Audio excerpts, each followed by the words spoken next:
Hey, bonjour à tous.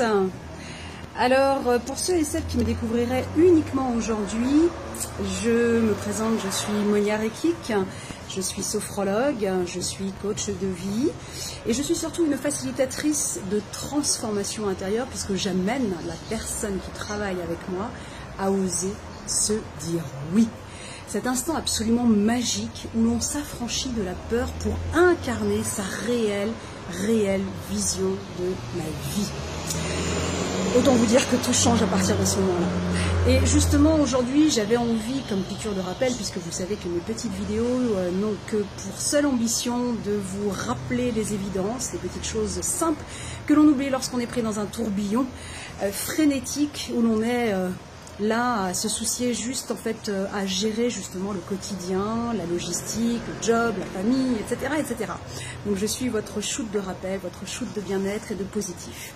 Et aujourd'hui j'avais envie de faire référence en fait à un message que j'ai reçu il y a très peu de temps d'une personne qui me disait effectivement qu'a priori tout, absolument tout dans sa vie lui permettait en tout cas de faire le constat qu'elle était heureuse, entre guillemets, qu'elle n'avait rien pour se plaindre en quelque sorte, mais que pour autant, lorsqu'elle se réveillait le matin, elle se réveillait avec des angoisses et cette sensation finalement qu'il lui manquait ou qu'il lui manque quelque chose.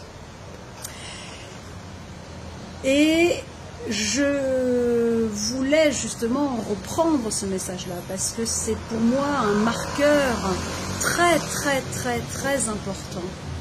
Si vous vous reconnaissez en fait dans ce type de, on va dire, de situation, c'est un marqueur très important qui vous permet en fait de comprendre qu'il y a une urgence de vous garer sur le bas-côté, de faire ce temps d'introspection parce que si a priori vous avez, a priori sur le papier, si on peut dire, si a priori sur le papier vous avez absolument tous les paramètres qui vous permettent en fait de vous dire que tout est, que vous êtes bien, vous avez le job qui vous convient, vous vivez une vie de couple harmonieuse, vous avez des enfants qui sont en bonne santé, qui sont heureux, bref, vous avez le réseau social, amical en fait où tout est ok, mais que malgré tout, il y a comme une sorte d'appel de l'âme, de l'être profond qui vous rappelle qu'il vous manque quelque chose. Il est urgent de vous garer sur le bas-côté pour faire ce moment d'introspection, ce travail sur vous-même,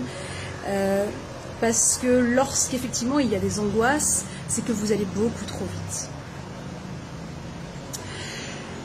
Je m'explique, à partir du moment où effectivement vous êtes pris soit par des nœuds dans la gorge, soit par des insomnies, soit par des suffocations, soit par des tremblements, soit par peu importe les symptômes en fait de l'angoisse, c'est que le corps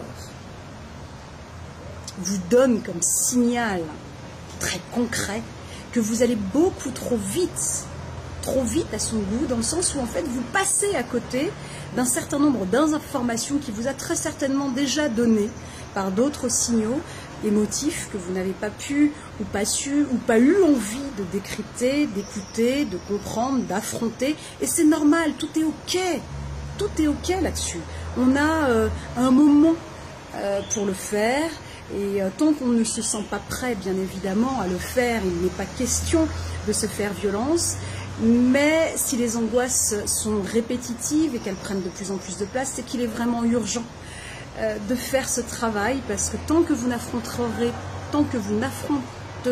pas vos peurs, vous ne serez pas en capacité de pouvoir vous en libérer. Il y a ce processus indispensable d'affronter ces peurs à un moment donné dans son existence, parce que de toute façon elles reviennent. La vie est tellement magique que de toute façon elle vous fera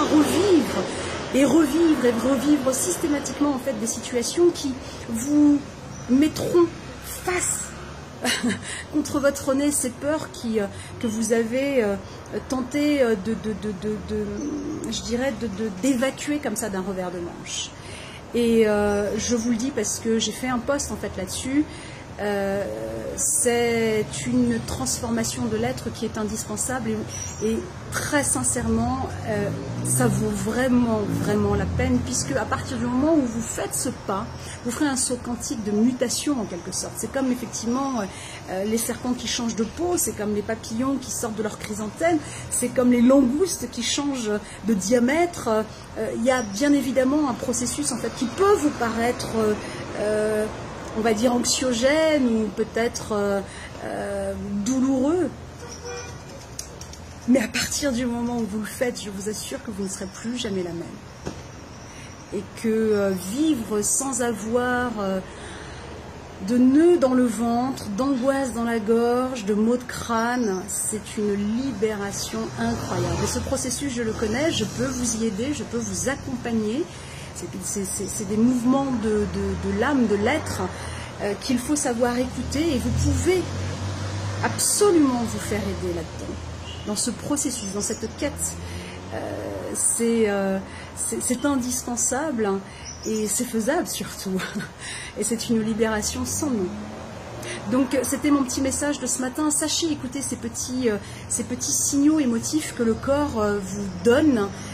C'est votre meilleur allié et faites-lui confiance, faites-vous confiance dans ce processus de transformation. Nous avons plusieurs vies dans ce passage sur cette terre et c'est comme des rituels, on va dire, de transformation. En Afrique, il y a des rituels symboliques que nous avons perdus nous en Occident, mais nous pouvons bien évidemment à tout moment lâcher derrière nous ce qui ne doit plus être pour s'ouvrir à la personne que nous devenons et pour ça faites-vous aider si vous avez besoin. Et surtout faites-vous confiance, toujours, absolument. Le corps sait exactement à l'instant T où vous en êtes et vous pouvez, si vous vous accordez ce droit, vous pouvez recommencer tout à neuf. C'est extraordinaire. Voilà, je pense très fort à vous, prenez soin de vous et je vous dis à très bientôt.